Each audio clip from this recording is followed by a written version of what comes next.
আসসালামু আলাইকুম বন্ধুরা, কেমন আছো তোমরা সবাই? আমি আশা করছি তোমরা সকলে অনেক বেশি ভালো আছো। তো গাইস, আজকে আমরা লাভ ক্যান চেঞ্জ আওয়ার থিংকিং সিরিজের সেকেন্ড সিজনের লাস্ট এপিসোডটাকে এক্সপ্লেন করব। এন্ড সিরিয়াসলি আজকের ভিডিওতে তোমরা এমন কিছু ইনফরমেশন সম্পর্কে জানতে পারবে যা শুনে তোমরা একটু অবাকই হবে। তো বাই দ্য ওয়ে, স্পয়লার করাচ্ছে ভালো হয় আমরা এপিসোডের এক্সপ্লেনেশন শুরু করে দিয়েছি। Let's get started.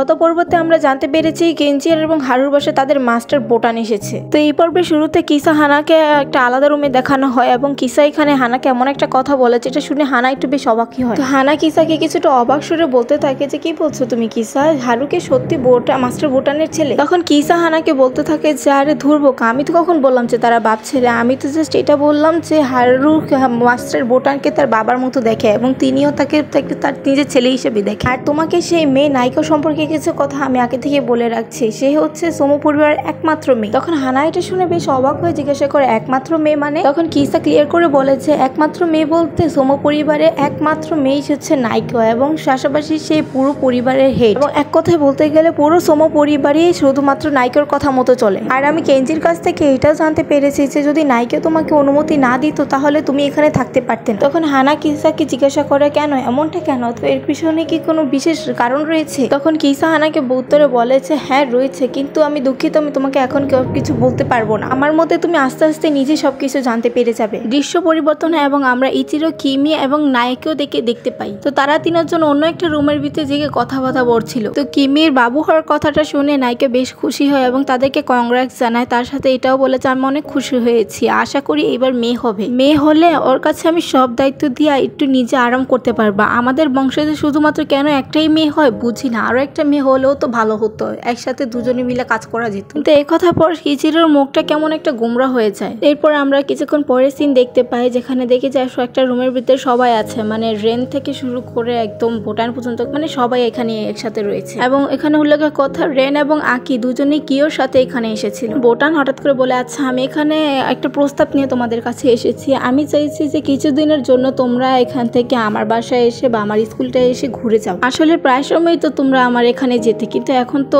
অনেকটাই দিন হয়ে গেছে তোমরা যাওয়া আসা করো না, এই জন্য ইচ্ছা করলো যে সবাইকে নিয়ে একটা পিকনিক আয়োজন করা যাক। তখন নায়িকা বলেছে হ্যাঁ ঠিক আছে এটা করা যেতে পারে, কিন্তু এখানে হিরোটো এবং হিনাটা দুজনের একজনও চাচ্ছে না। আকির কারণ জিজ্ঞাসা করলে নায়িকা বলে যে হিরোটো এখান থেকে যেতে পারবে না কারণ সে ডক্টর এবং সে হসপিটাল ছেড়ে তো আর যেতে পারছে না, এবং হিনাটা তো নিজেদের একটা ড্রেস শপ রয়েছে, সেই ড্রেস শপ রেখে কিভাবে যাবে। সেই সময় পিছন থেকে হঠাৎ করে দরজা খুলে যায় এবং হিনাটা এসে বলে যে কোনো অসুবিধা নেই, আমিও তোমাদের সাথে যেতে চাই। নায়িকা কিছুটা বিরক্ত সুরে আস্তে করে বলেছে ওহ এই নেকাটা আবারও চলে এসেছে। তখন হিরাটা বলেছে কেন আমি যেতে পারবো না কেন, তুমি আমাকে অনুমতি দিচ্ছ না কেন, তোমাদেরকে আমাকে সহকারে নিয়ে যেতেই হবে, আমি কিছু জানি না। নায়িকা একটা ছোট্ট হাসি মুখে বাবুকে বলেছে না আমি তোমাকে নিচ্ছি না। এভাবে তারা একে অপরের সাথে যখন ঝগড়া শুরু করে দেয় তখন হানা চায় তাদের থামাতে, কিন্তু নায়িকার রাগী মুখ দেখে সে চুপ করে সেখানে দাঁড়িয়ে যায়। হিনাটা দৌড়ে কেঞ্জির কাছে যায় এবং তাকে ধরে বলে দেখো নায়িকা তুমি আমাকে আর কেঞ্জিকে আলাদা করতে পারো না, ভাইদেরকে আলাদা করো না প্লিজ। তখন কেঞ্জি কিছুটা বিরক্ত হয়ে বলে যে দূরে সরো, তুমি আমার ভাই না। কিন্তু এদিকে দেখা যায় নায়িকা খুব বিরক্ত হয়ে যায় এবং সে হিনাটার সাথে তর্ক করে আর পারে না এবং শেষমেশ রাজি হয়ে যায় যে সে তাকে নিয়ে যাবে। এরপর নায়িকা আবার সবাইকে জিজ্ঞাসা করে কি এখান থেকে যারা যারা আছে তারা সবাইকে যেতে চায় কিনা, তো এখানে কেউ মানা করে না, বলেছে সে যাবে। কিন্তু এখানে সবচেয়ে সমস্যা হচ্ছে গিয়ে রেনকে নিয়ে, কারণ সে তো আর চাইলেও এখান থেকে যেতে পারছে না কোনো তার বাবা মার অনুমতি ছাড়া। তখন হারু তার কাছে এসে বলে যে সমস্যা নেই রেন, আমি তো মামির সাথে কথা বলে তোমাকে নিয়ে যাবো, তুমি যেতে চাইলে আমাকে বলতে পারো, আমি মামির সাথে কথা বলে তোমাকে নিয়ে যাবো। তো এখানে সবাই ডিসাইড করেছে তারা সবাই এখান থেকে রেডি হয়ে আগামীকাল সকালবেলা বের হবে। নায়িকা হিনাটাকে বলে দেয় সে যেন সকালবেলা হিরোটার গাড়ি নিয়ে এখানে পৌঁছে যায় সময়ের মতো। এরপর নায়িকা এবং কেউ সেখান থেকে চলে যায়। এদিকে দেখা যায় বোটানও চলে যেতে চাইছিল, কিন্তু ইচিরো থামিয়ে দেয় এবং বলে যে তার যাওয়ার এখন দরকার নেই, সে একদম কালকে সকালে যেন আমাদের সবার সাথে যায়। বোটান পরবর্তীতে রাজি হয়ে যায় এবং কেঞ্জি আর হারুকে উদ্দেশ্য করে বলতে থাকে তোমাদের অনেক ফ্রেন্ডই তোমাদের জন্য অনেকদিন দিন ধরে ওয়েট করছে। তো এর বেশ কিছুক্ষণ পর বোটান হঠাৎ করে কেঞ্জিকে উদ্দেশ্য করে বলে, কি হয়েছে কেঞ্জি, তুমি আর হারুকে এখন আর ঝগড়া করো না? কিমি বলতে থাকে, অবশ্যই মাস্টার, ওদের কারণে তো আমি ঘুমাতেও পারি না। কিন্তু মাঝখানে দিয়ে হানা বলে যে না মাস্টার, এখন ওরা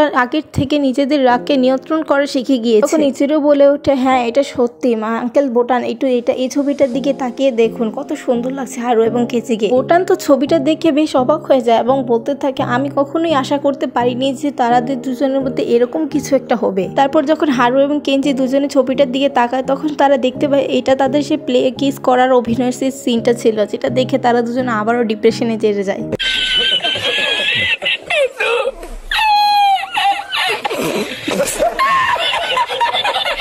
হিনাটা তো ছবিটা দেখে পুরো ওয়াও হয়ে যায় এবং বলতে থাকে, আমি কখনো ভাবিনি এই ঘটনা কোনোদিনও ঘটবে। প্রিন্স হারু এবং প্রিন্সেস কেঞ্জি এই বলে সে জোরে জোরে হাসাহাসি করতে থাকে। হিনাটাকে এরকম ভাবে হাসতে দেখে কেঞ্জি এবং হারুর তো মাথার রক্ত উঠে যায় এবং তারা দুজনে রাগের মাথায় তার দুটা কলার ধরে তাকে অন্য একটা রুমের মধ্যে নিয়ে যায়। ইচিরো তো এদিকে দেখা যায় হাত জোর করে দোয়া দুরুজ পড়া শুরু করে দেয়। তো হানা যখন জিজ্ঞাসা করে, ইচিরো ভাই কি করছো তুমি, তখন ইচিরো উত্তরে বলে যে আজ হিনাটা শেষ, তার জন্য একটু দোয়া করে দিচ্ছে। এরপর দেখা যায় রাত হয়ে গিয়েছে এবং কিসা এবং হানা দুজনে মিলে রান্না করে গিয়ে রান্না করছিল। তখন হঠাৎ করে হানা কিসাকে জিজ্ঞাসা করে, কিসা নাইকো কি আসলে এরকম রাগী? কিসা উত্তরে তখন বলে, নাইকোর রাগ তো তুমি দেখোইনি কিছু, আরো আগে যে কত কিছু দেখা লাগবে তুমি নিজেও কল্পনা করতে পারবে না। আর তোমাকে আগে থেকে আমি ওয়ার্নিং দিয়ে রাখলাম, তুমি নাইকোর কাছে একটু কম যায় এবং বেশি ঘেঁষাঘেঁষি বা মেশামেশি করার চেষ্টা করো না, কারণ সে খুবই রাগী এবং খুবই ভয়ঙ্কর। এরপর আমরা সিন সকালবেলা দেখতে পাই এবং যেখানে দেখি হিনাটাকে যে কিনা গাড়ি নিয়ে এসেছে, কিন্তু তার মুখের ভিতরে অবস্থাটা খুবই খারাপ, মাথার উপর 2-3টা টমেটো চাষ করাও আছে। মানে এটা ঠিকই বোঝা যাচ্ছিল যে কেঞ্জি এবং হারু তাকে গতকাল অনেক ভালোভাবে পিটাই করেছে। আকি হানাকে বলে যে, কিমিকো আমরা কিন্তু সেখানে গিয়ে অনেক বেশি মজা করব। তখন হানা উত্তরে বলে যে, হ্যাঁ আমি কেঞ্জি এবং হারু কিসা সবাই মিলে অনেক বেশি মজা করব।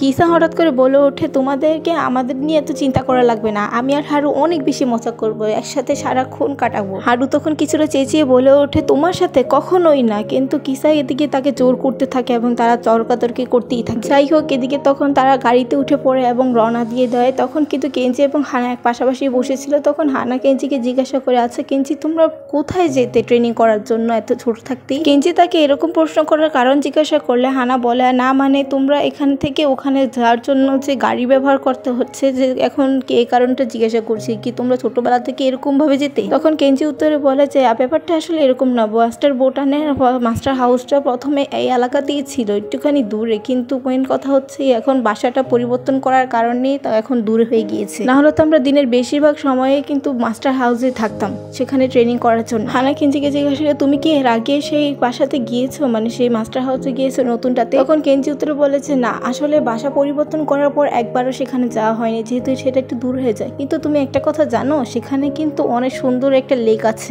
লেকটার সাইজ কিন্তু বেশ বড়, যার কারণে মনে হয় যে না এটা খুব একটা সমুদ্রের অংশ। যদি এখন শীতের দিন না হতো তাহলে হয়তো আমরা সুইমিং করতে যেতে পারতাম। হানা এটা শুনে বেশ এক্সাইটেড হয়ে যায় এবং সে মনে মনে বলতে থাকে, আমার কাছে মনে হচ্ছে যে আমি একটা নতুন অভিযানে যাচ্ছি। তো এইভাবে 11 নম্বর এপিসোডটাও শেষ হয়ে যায়, তার সাথে সাথে সেকেন্ড সিজনও কিন্তু এখানেই শেষ হয়ে যায়। আশা করছি তোমাদের কাছে এই সিজনটা ভালো লেগেছে এবং তোমরা যদি পরবর্তী সিজন অর্থাৎ থার্ড সিজন চেয়ে থাকো তাহলে অবশ্যই কমেন্ট করে জানিয়ে দিও। দেখা করছি পরের কোনো একটি ভিডিওতে, ততদিনের জন্য আল্লাহ হাফেজ।